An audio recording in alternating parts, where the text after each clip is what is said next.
For over 200 years, Japan had sealed itself off from the world. No foreigners allowed in. Almost no one permitted out. Leaving the country was a crime punishable by death.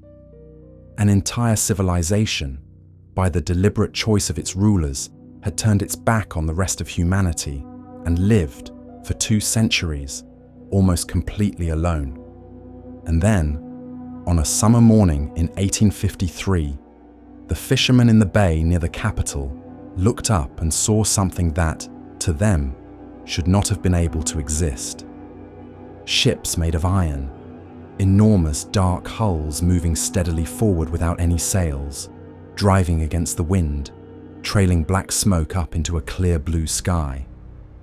The people who saw them had no framework for what they were looking at. There was nothing like this in all of Japan. They called them simply the Black Ships. Word raced to the capital, and the country was gripped by fear. Because in that instant, the choice that Japan had been making and remaking for 2,000 years, the choice to stand apart from the world or to join it, was suddenly taken out of Japanese hands entirely. But to understand why that morning shook Japan to its very core, you have to go back 2,000 years. To a chain of islands at the edge of the map, and to a people who chose, again and again across the centuries, to face inward. This is the complete history of Japan, start to fall and rise again. From its very first Stone Age villages, to god emperors descended from the sun, to the age of the samurai and the shogun, to the empire that tried to conquer the Pacific, and the nation that rose twice from total ruin. 2,000 years.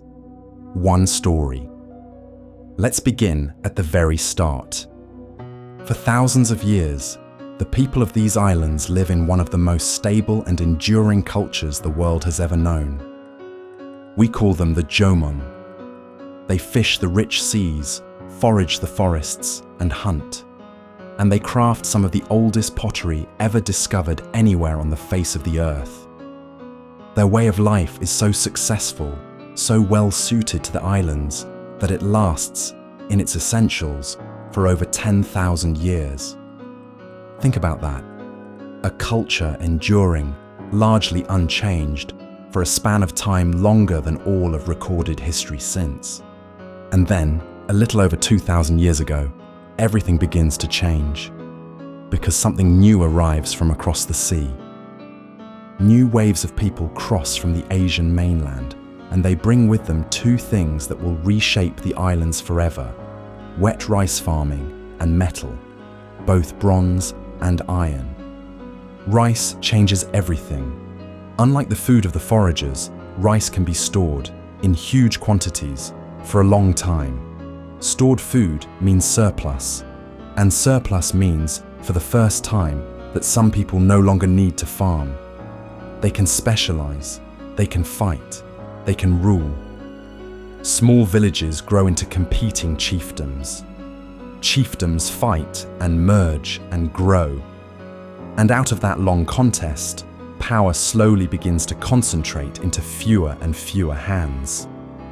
By around the 3rd and 4th centuries, we find the proof of that power written across the landscape itself. Enormous burial mounds, shaped like keyholes, some of them so vast they can only be truly appreciated from the sky. Only a ruler commanding thousands upon thousands of laborers could have ordered such monuments built. Those rulers are the beginning of an idea that Japan will hold on to for the next 1,500 years. A single imperial line, claiming descent, according to legend, from the sun goddess herself. This is the taproot of Shinto, Japan's native faith, a world alive with spirits, or kami, dwelling in the mountains, the rivers, the trees, and the storms. And it is the root of the imperial family, a dynasty that, astonishingly, still exists today, making it by far the oldest continuous monarchy anywhere on the planet. As this young Japanese state takes shape, its leaders look across the sea to the most powerful and sophisticated civilization of the age, China, and they borrow from it brilliantly and deliberately. They import a writing system, a calendar, a model of centralized government with law codes and ranked officials, and a powerful new religion sweeping in from the mainland by way of Korea, Buddhism. A visionary prince and later reformers push through sweeping changes, remaking Japan in the image of imperial China, building grand new capitals, and for the first time forging the scattered clans of the islands into something resembling a single organized state, ruled from a magnificent court. At its first great capital, Nara, Buddhism becomes the religion of the state, and the emperors pour the empire's wealth into vast temples and colossal bronze statues of the Buddha, meant to protect the realm. But the new faith does not erase the old one. Instead, in a very Japanese way, Buddhism and native Shinto learn to coexist, blending and borrowing from one another over the centuries, so that a person might honor the spirits of the mountains and the teachings of the Buddha in the same breath. The Buddhist monasteries, though, grow so wealthy and so politically powerful that they begin to threaten the throne itself, and it is partly to escape their grip that the court eventually picks up and moves to a brand new capital, and the golden age of the court begins. Around the year 800, the imperial court settles into a splendid new capital, laid out on a grid in imitation of China, the city we now know as Kyoto. And here, for the next 4 centuries, Japan produces one of the most refined and rarefied cultures in all of human history. The court lives in a dazzling sealed-off world of poetry, calligraphy, music, incense, and impossibly subtle rules of etiquette, where a person could be judged by the elegance of their handwriting or the precise color combinations of their robes. Real political power drifts into the hands of a single noble family, the Fujiwara, who rule from behind the throne by marrying their daughters to emperor after emperor. It is in this hothouse world that a noble woman of the court named Murasaki Shikibu writes what many scholars consider the world's first true novel. A long, psychologically intricate story of love, ambition, and longing among the nobility. It is a work of extraordinary sophistication.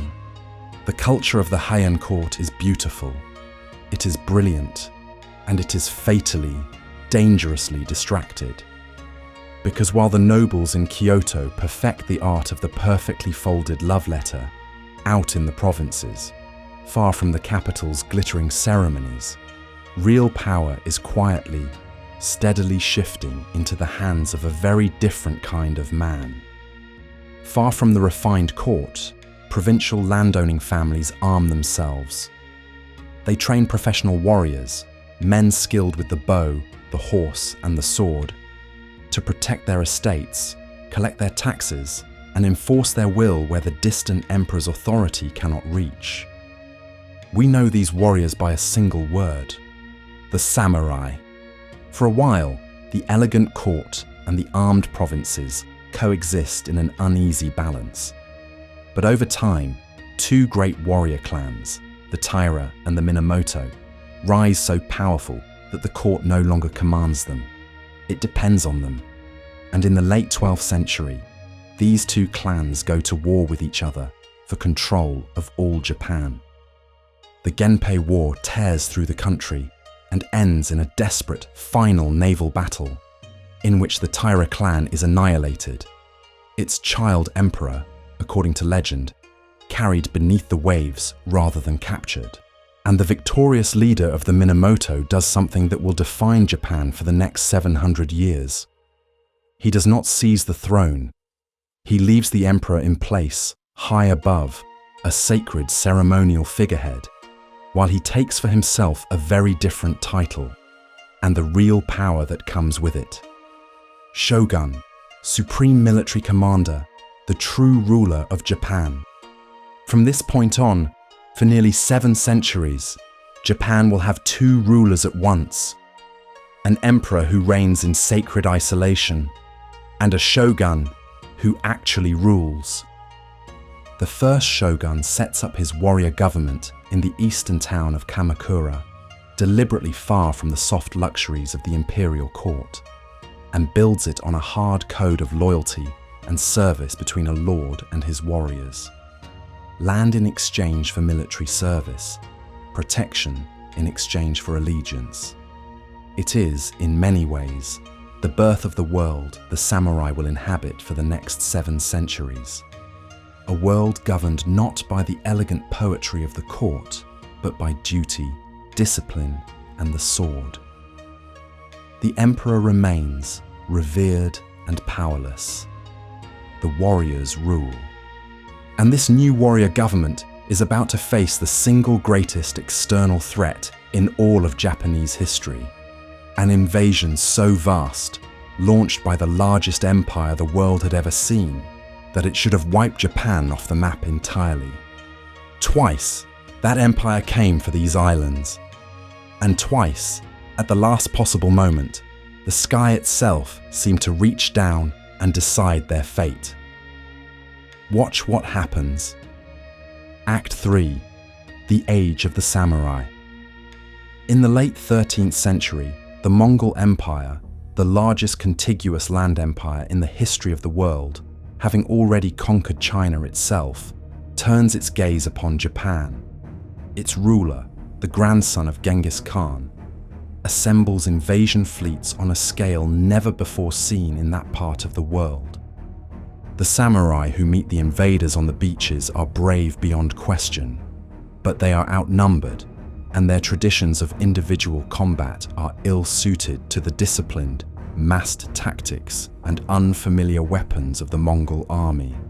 And then, first in one invasion, and again in a second, larger one years later, a massive storm rises up out of the sea and smashes the Mongol fleets to splinters against the coast. Both times, the invasion is destroyed, not in the end by the samurai, but by the weather. Tens of thousands of invaders drown. The Japanese give that storm a name that will echo down the centuries: kamikaze, the divine wind. To them, it is proof that the gods themselves watch over these sacred islands and will not allow them to fall. Japan survives, but the enormous cost of defending against the Mongols drains the warrior government, and crucially, it has no conquered lands to hand out as reward to the warriors who fought. Resentment festers. Over the following century, the shogunate slowly loses its grip. The first shogunate collapses, and after a brief failed attempt by an emperor to seize back real power, a new line of shoguns, the Ashikaga, takes control, ruling from Kyoto. But they are weaker than the warrior government before them, never quite able to master the ambitious lords beneath them. And in 1467, a bitter dispute over who should succeed as shogun erupts into open war in the capital itself. For a decade, rival armies burn much of Kyoto to the ground, and when the smoke clears, the shogun's authority has evaporated entirely. The lords no longer answer to anyone. And when the center weakens in Japan, the country does not simply decline, it shatters. For roughly a century and a half, Japan collapses into an era of near constant civil war. The Sengoku, the age of the warring states. Central authority all but vanishes. In its place rise the daimyo, powerful regional warlords, who scheme, betray, and battle one another endlessly for supremacy, each dreaming of one day ruling all Japan. It is a brutal, treacherous age, and it is also the age that produces the samurai legend the entire world now knows. The great stone castles, the master swordsmiths, the code of honor and loyalty, the epic clashes of tens of thousands of warriors.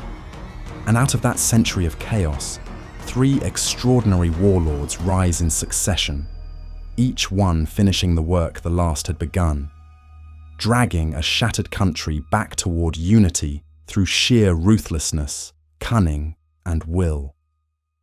The first, a brilliant and terrifying innovator, embraces new firearms brought by European traders and breaks the power of his rivals, but is betrayed and killed before he can finish.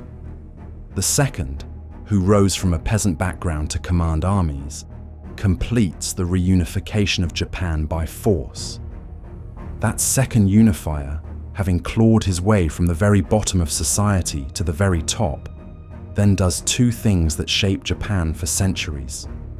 First, he freezes society in place, ordering a great sword hunt to disarm the peasants and drawing a hard line between the warrior class and everyone else, so that no one could ever again rise as he had. And second, drunk on his own success, he overreaches disastrously, launching two massive, brutal, and ultimately failed invasions of Korea that drain his armies and end in humiliating retreat. When he dies, his overreach has left an opening, and a rival is waiting to seize everything. And the third waits, patiently, for his moment. At last, at one of the most decisive battles in Japanese history, that third warlord defeats his remaining rivals and stands as master of all Japan. In 1603, he takes the ancient title of shogun. His family, the Tokugawa, will hold that title and rule Japan for the next 2.5 centuries. His name is Tokugawa Ieyasu, and he is about to make the single most consequential decision in Japanese history. He is going to close the door on the world, to lock in the hard-won peace, and to guard against foreign influence, especially the spread of Christianity, which the shoguns come to fear as a threat to their rule. The new Tokugawa government does something almost without parallel in world history. It seals the entire country off. Foreigners are expelled. Christianity is brutally suppressed and banned, and ordinary Japanese people are forbidden, on pain of death, from leaving the islands. For over 2 centuries, apart from a single tightly controlled trading post, Japan withdraws almost completely from the rest of the world. And here is the part most people don't expect. It works. Magnificently. For roughly 250 years, Japan enjoys near total peace, the long calm we call the Edo period. Freed from constant war, the country flourishes. Edo, the shogun's capital, the city we now call Tokyo, swells into one of the largest cities anywhere in the world. Roads, trade, and towns boom, and a rich, distinctive urban culture blossoms in this isolation. The world of the woodblock prints with their great cresting waves and famous actors, the dramatic kabuki theatre, the pleasure districts and tea houses and poetry. So much of what the world now instantly recognizes as Japanese is born or perfected in these centuries of splendid isolation. But beneath the calm surface, Edo Japan is a society locked into a rigid order, with the samurai fixed at the top as a hereditary ruling class. And here lies a strange irony that quietly undermines the whole system. With no more wars to fight, the samurai gradually become something their warrior ancestors would barely recognize. Administrators, bureaucrats, and paper pushers, many of them poor and in debt. Meanwhile, the merchants, officially ranked at the very bottom of society, grow rich on the booming, peaceful economy. The people with the swords have the status but little money. The people with the money have no status. It is a system full of pressures, and by the time the black ships appear on the horizon, that rigid old order is already straining at the seams. And then comes the morning we began with, 1853. The Black Ships, an American fleet commanded by Commodore Matthew Perry, steams uninvited into the bay and delivers an ultimatum: open your ports to trade and to American ships, or face the consequences of those cannon. And Japan, frozen in a peaceful amber for 2.5 centuries, realizes something absolutely terrifying. The world it had shut out has not been standing still. It has been transforming. The Industrial Revolution has given the Western powers iron ships, steam engines, and weapons that Japan, for all its swords and its honor, simply cannot match. Right next door, the mighty Chinese Empire has just been humiliated and carved into by these same Western powers. The choice Japan had guarded for 2,000 years to stand apart is, suddenly and completely, no longer possible. And what Japan does next is one of the most astonishing transformations any nation has ever undergone. The shock of the Black Ships shatters the shogunate's authority. In 1868, after a brief civil war, the entire system that had ruled Japan for nearly 700 years is swept away. The shogun steps down. Power is formally returned to the emperor, a teenager whose reign will be known as Meiji, enlightened rule. We call this moment the Meiji Restoration, and it changes everything. Because the new leaders who rule in the young emperor's name make a breathtaking, almost reckless decision. If Japan cannot possibly beat the industrial powers of the West as it is, then Japan will become one of them. And it will do it faster than anyone on Earth believes possible. In the space of a single generation, Japan tears down its old feudal order and rebuilds itself from the ground up. It abolishes the samurai class entirely, the very warriors who had ruled for centuries. It builds railways, factories, shipyards, and a modern conscript army and navy. It creates a national system of schools, a written constitution, and a parliament. It sends its brightest young people abroad to study everything the West knows: its science, its industry, its law, its warfare, and bring it all home. But this astonishing transformation comes at a bitter human cost. The samurai, the proud warrior class that had ruled Japan for 700 years, are stripped of their special status, their stipends, even the right to wear their swords in public. For a class that had defined itself by those swords, it is an unbearable humiliation, and some rise up in rebellion. In the most famous of these revolts, the last of the old samurai make a final, doomed stand against the emperor's new army of conscripted commoners armed with modern rifles, and are cut down. The message is brutal and clear. The age of the samurai is over, and the future belongs to the factory and the rifle. Japan is dragging itself into the modern world, and it will not let anyone, not even its ancient warrior caste, stand in the way. In roughly 30 years, Japan transforms itself from an isolated feudal society of samurai and peasants into a modern industrial nation-state. Nothing quite like it, that speed, that scale, had ever happened anywhere in the world before. And then Japan does something that stuns the entire world. Having modernized its military, it goes to war, first defeating China, and then, in 1905, taking on the Russian Empire, one of the great powers of Europe. And it wins. For the first time in the modern era, an Asian nation has defeated a European great power in a full-scale war.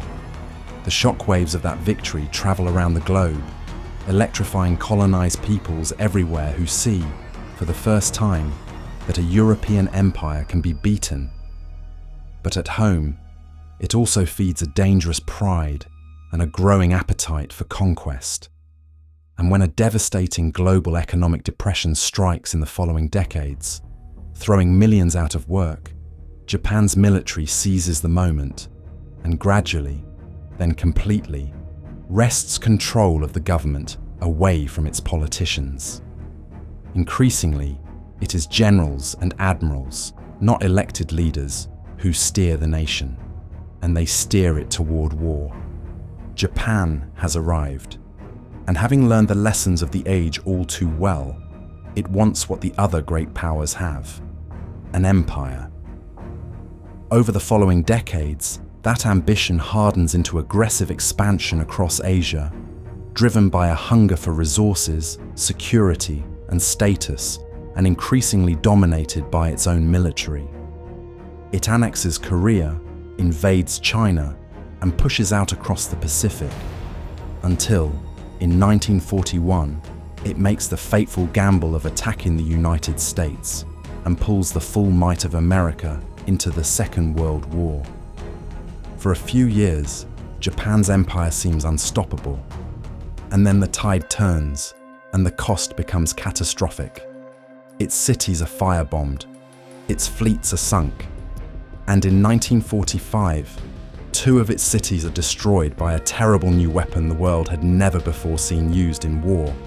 Japan surrenders, defeated totally, its empire gone, its cities in ashes, occupied by a foreign power for the first time in its history. This, surely, is the fall, the end of the story. Instead, it becomes the greatest rise of all. Out of total defeat and occupation, Japan reinvents itself one final time, no longer as an empire of conquest, but as a peaceful, democratic, industrial powerhouse. The transformation is, in part, imposed. Under American occupation, Japan is given a new constitution that famously renounces war forever, keeping only forces for self-defense. The old order is dismantled once again. Land is redistributed to the farmers who work it. Women win the vote. The emperor publicly renounces his claim to be a living god, and the military-dominated state is replaced by a genuine democracy. It is the 3rd time in a century that Japan has torn down its own system and rebuilt from the foundations, and this time, freed from the crushing costs of empire and war, that reinvention unleashes an economic surge unlike almost anything the world has ever seen. Within a single generation, the same nation that had lain in smoking ruins becomes one of the largest and most advanced economies on the entire planet. The turnaround is so rapid and so complete that the world simply calls it the Japanese economic miracle. Pouring its energy into industry instead of armies, Japan masters the art of building things better than anyone else. Cars, cameras, televisions, and electronics that conquer markets across the globe. It builds the first high-speed bullet trains. Within a few short decades, Made in Japan goes from a mark of cheap goods to a byword for quality and precision. The empire that had tried and failed to conquer Asia with its army had, in the end, reached far more of the world with its factories. For decades, it stood as the 2nd largest economy on Earth, and its culture, its films, its animation, its games and design reached hundreds of millions of people who had never set foot on the islands, a soft conquest more complete than anything its generals had ever imagined. Its cars, its electronics, its films and comics and games spread into every corner of the world, shaping global culture itself. The chain of islands that had spent 2,000 years choosing whether or not to face the world had in the end gone out and remade a part of that world in its own image.